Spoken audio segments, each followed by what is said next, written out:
አንዳንድ በክብር ጡረታ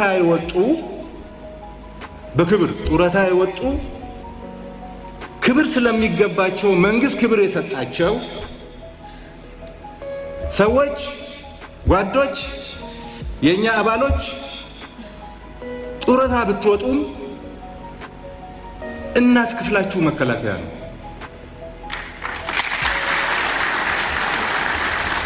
ችግር ቢደርስባችሁ የሚያክማችሁ የጤና መታወክ ቢመጣ የሚያክማችሁ እከሌ የሚባል ሰው ይሄ አይነት ችግር ደርሶበታል እና አንድ ነገር እናድርግ ቢባል ተሰብስበው ከጎናችሁ የሚቆም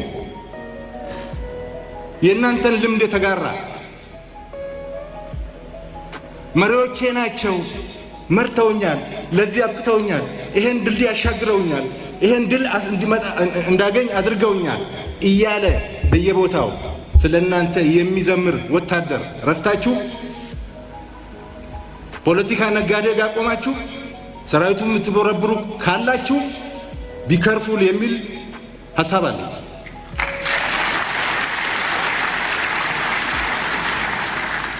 ጡረታ ብትወጡም 20 ዓመት 30 ዓመት 35 ዓመት 40 ዓመት ላይፍ ታይምህን የሰራው እዚህ ውስጥ ነው። ክብርህም እዚህ ውስጥ ነው። ሌላውን የታውቀዋል። እኔም አላቅም አንተም አታውቅም። የት እንደነበረ እኔም አላቅም አንተም አታውቅም። ወታደር ሙያተኛ ነው። ራሱ ደክሞ ለፍቶ 40 ዓመት የገነባውን ተቋም አያፈርስም። አንዳንድ ምልክቶች አሉ። ተው ውጡ፣ ከዛ አይጠቅማችሁ፣ ከኛ ጋር ሁኑ፣ አግዙን፣ አብረን እንስራ፣ አዲስ ትውልድ እንፍጠር፣ አገሪቷን እናሸጋግር።